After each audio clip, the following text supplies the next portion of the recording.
Hello. Welcome to Lori's Classroom Stories and Crochet. Hi there, this is Lori, and I'm going to tell a quick classroom story, I guess. It's more of a textbook story. So, either these textbook authors, math textbooks authors, were clueless, or they were trying to make my job as a math teacher extra challenging. So I was teaching out of a curriculum that was all word problem based, and I know some of you are going, oh, word problems. No, this was also, math was actually contextualized. Sorry, that ring light is really obnoxious. Let me see if I can get it. Not so bad. Anyway, okay, so back to the story. So, in this textbook, again, word problems. It's really annoying me. Sorry. Let me see. I'm trying all the different ways to see. Okay, there we go. I'll just kind of scooch down. All right. Kind of this story goes a little bit with this project sweatshirt. My vitamin containers. This project sweatshirt is great. It's got a little snap, so you could have 3 different colors of yarn in here. It's got a hook pocket over here. So anyway, I put stuff in there all the time. Okay, I gotta stay kind of crouched down. Okay, back to the textbook.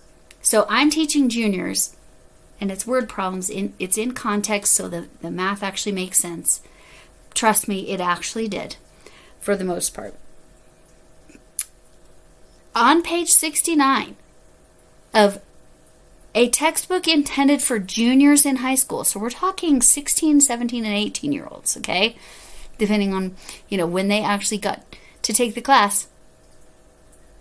Page 69, no joke, the title to the assignment, because every assignment had titles. Page 69, title, Equally Wet. Yeah.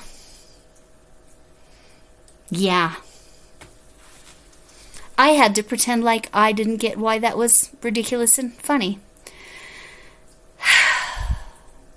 I mean, I paid the price, sort of.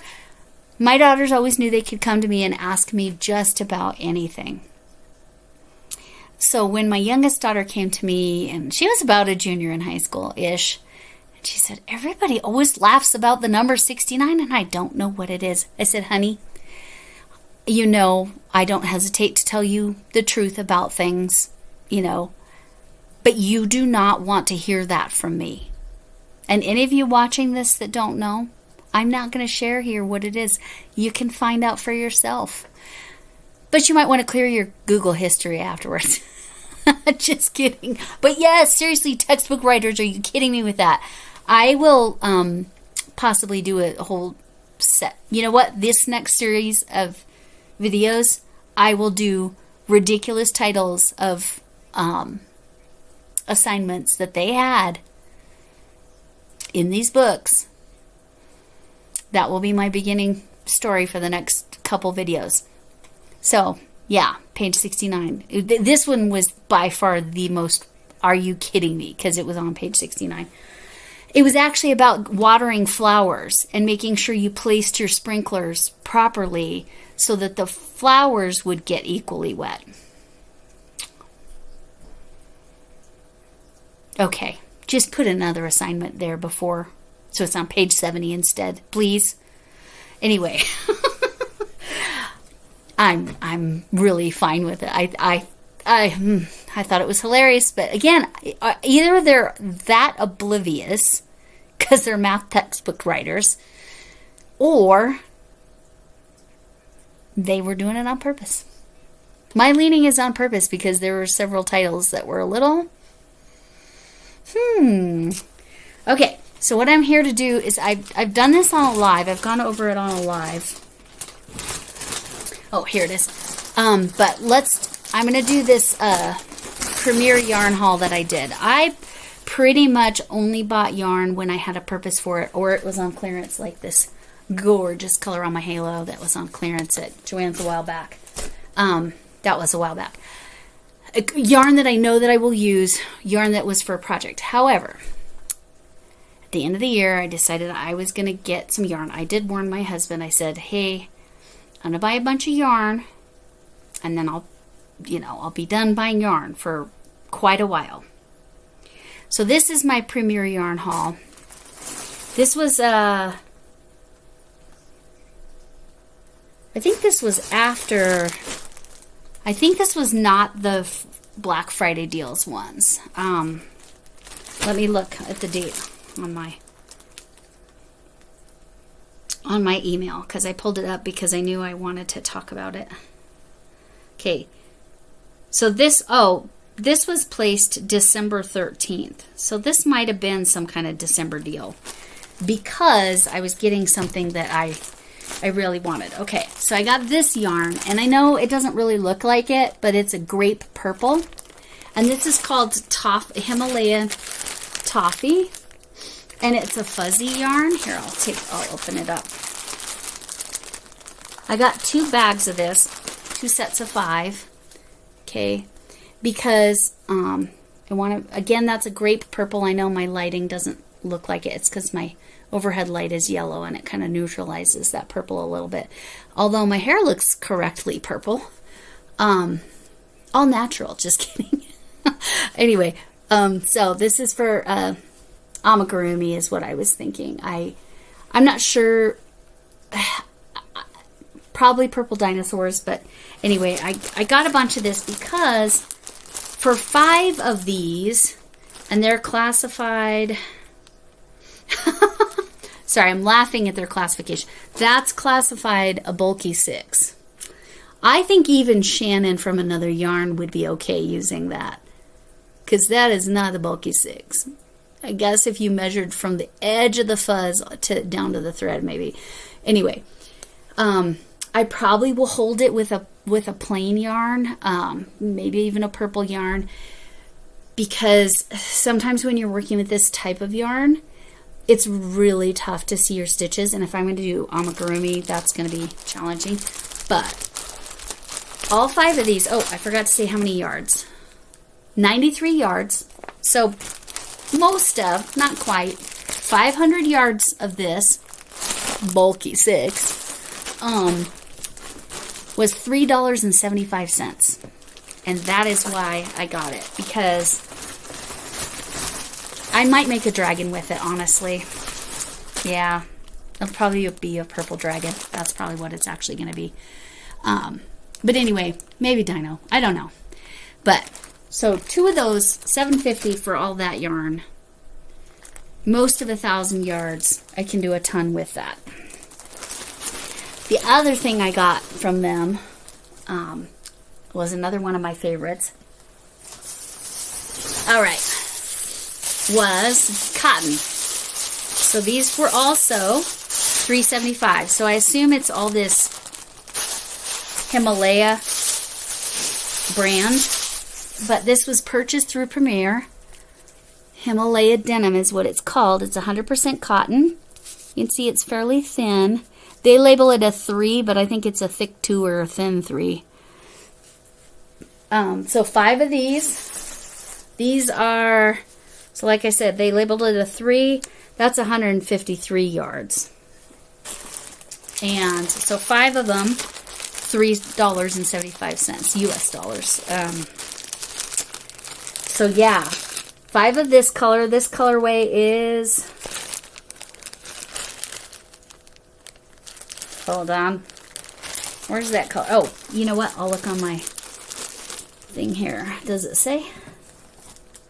This is spring green, is this color. That's pretty true to color on camera. Okay, so spring green. And then this one is turquoise. I think somebody might be colorblind calling that turquoise. To me, that's more of a sea blue or something. Okay, I can see how they got turquoise from that, but was not my first impression, but I think it's beautiful. Again, 100% cotton, thick 2, thin 3. Is it soft enough to make a garment? Yeah, probably. And it certainly would drape. It's pretty soft, actually, for just standard and inexpensive cotton. Made in Turkey. Okay, so spring green, turquoise, $3.75 a piece. This one, oh wait, is this one spring green? Okay. Sorry. This one's sea glass. This one's spring green. Definitely a big difference in color. So, spring green, sea glass. And again, same specifications. And again, you can tell I was thinking I definitely wanted some 100% cotton. And I don't think, again, I'm questioning their what they see in color. This one they called teal. Alrighty then. Looks pretty standard blue to me. Like straight down the line blue. Whereas I think of teal as having more colors.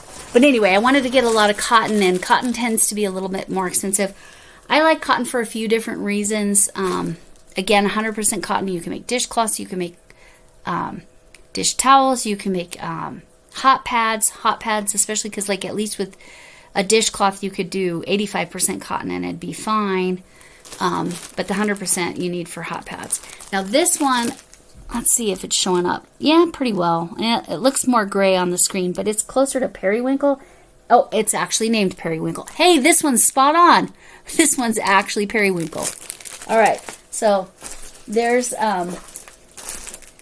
my Premier yarn haul, and haven't decided at all what I was going to do with it. I was making a dishcloth with this, but it was so thin I decided I would need to do two together, and I didn't really want to do that. So I just need a different pattern, or I need to be prepared with two balls and hold two balls together. So just be a scrotum. Sorry, that's a silly joke. But anyway, hold two balls of the cotton together, and so that's my Premier with the fluffy yarn. I mean, you can definitely see a huge difference between, like, look at the bag sizes. So this was labeled a size 6. This was labeled a size 3. And so, yeah, there you go. But anyway, that whole entire yarn haul, which was a total of 10, 15, 20, 25, 30, 35 balls of yarn. Granted, they were fairly smaller, skeins, whatever, however you say it. Even though I had to pay shipping, it was a total of just under $38 after taxes and shipping. And my shipping was not cheap, so pretty darn good. 35 balls. That's what I said, right? Let me check again. 10, 15, 20, 25, 30, 35. 35 balls. Basically $1 a ball. For a higher quality yarn than you can get at the Dollar Tree. Well, I mean, granted, those Just Yarns are great. The yarn you get at Dollar Tree is good, but it's $1.25 now. So, but anyway, that's my Premier yarn haul. And please, if you're doing a math textbook and you're writing the problems for page 69, don't name it equally wet. Talk to you later.